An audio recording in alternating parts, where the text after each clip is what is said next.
Thank you, Riv. I mean, Dignitas 3-1, it's been said, I don't think anyone would have expected them to be right up there, tied for the #1 slot this early into the season. So, in trying to break down the things that have changed, one of the big things, I think, is Azingi and his confidence going into these games. Yeah, we're talking about what Kobe was saying on the desk. When is somebody going to ban Zach against Azingi? Because he looks like a completely different player and an absolute monster on that champion. And this is the first time that Dignitas has had 3 wins in a row since summer last year, week 1.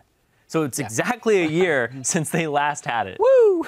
I mean, honestly, a lot of it has to do with Azingi being a different player, because he was easily the weak point of Team Dignitas down the stretch last year, and his Zach is very scary. Yeah. I think it's going to get banned away by TSM and Gravity next week, most likely, because you need to force him to have success on other champions. But all 3 of their wins have been Azingi burning summoners, getting kills, getting people fed, and initiating team fights in really powerful ways throughout all 3 matches. Yeah, so I think that's where what Kiwi was talking about in their support staff, what their coaches have allowed them to do, is going to really come into play to see what kind of adjustments they can make when those comfort champions are banned out and they're forced to pivot. Yeah, and we saw that kind of happen last split when they had the Annie coming through for Kiwi Kid, and it's like, when are people going to ban Annie? And he's like, well, I hope people ban Annie, so I play something else. Maybe that's what's going to happen with the Azingi here. I don't know what else he has up his sleeve, but the Zach just far and away looks like his best champion. But if they do have more flexibility, that's something you need continuing on in the season, because are they going to keep continually picking up these wins just with this composition? Then they aren't going to grow as a team. Yeah, I do want to touch quickly on Teammate as well, because that's actually a team that is taking steps in the opposite direction to what they would have liked. That's a team that was a 500 team for the majority of the split. I think at one point they were 7-7, and now they've opened up at 0-4, especially since this is the last split that we know of for Cali Trolls in the LCS. It's a tough road they have to go on now if they want to make a run for Worlds. Right, and you've looked at games and knowing how they played in the spring split already, there are a few that we would have said this is a game that they should win. They should come in and take control. Now, how quickly Nien can kind of assimilate into the roster, we'll find out, because I think that will be a big linchpin when it comes to their success. It's got to go fast. Yeah, and that's the thing, though. It has to go fast because these splits are not as long as they seem, right? We're already we're through week 2. Like, separation is already beginning, 3-1 to 0-4. That's a lot of games you have to make up now at this point to move into the top tier of the bracket. Final thing to touch on, I'm going back over to Dignitas here, which is that their matchups next week, TSM and Gravity. I think this is where we're really going to get a sense of how good this team is, how much they have improved from last split.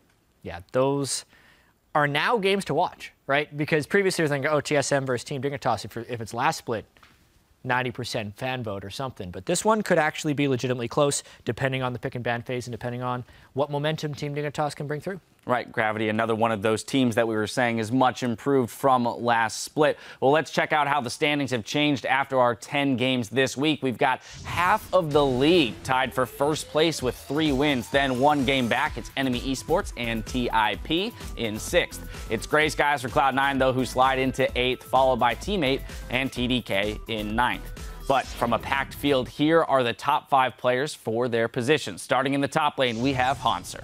Yeah, he was the only guy who gave Rise a loss in the NA LCS, and he had no help doing that. He was sitting up there, top lane Maokai, and he's like, all right, I'm not going to die to this. Then he plays Rise himself. He gets resources and shows that if you do put resources into him, he can take over a game. Well, now here's a big one. We move into the jungle, and we find Move. Yeah, this guy came out of nowhere because last week everyone was thinking how bad the new Gravity Jungle Edition looked. And then this week he comes out, total vision control, amazing early games. Also his ability to defer kills to his solo laners and the patience he had. Everything was incredibly impressive this week about Move. Absolutely instrumental in their wins. This week's man in the mid lane won't come as much of a surprise. It's Bjergsen. He had 2 explosive games on LeBlanc to help pull TSM into a share of first place and taking down their rival CLG in the process. Then we move into the 80 carry slot and we find Altec. Yeah, Altec had an amazing game yesterday on Sivir, just facilitating his team and picking up a lot of kills. And then today, once again, another game of Sivir, just being a big force in that bottom lane. And he's a big part of that combination now and the confidence that Gravity is found. A farm machine, to say the least. Finally, our standout support is Lustboy. Bart. But honestly, Lustboy did more than just play Bart. It was key in their victory against COG. The leadership that he shows through vision control and starting fights for TSM in a lot of ways shines through, and he was by far the best support this week. I was going to say his willingness to make plays, or at least take a stab at making plays, is huge, but the top honor this week is going to Gravity's Move. He has been doing a lot for Gravity, getting his team early leads, controlling vision on the map, and Gravity's 2-0 results this week speak for themselves.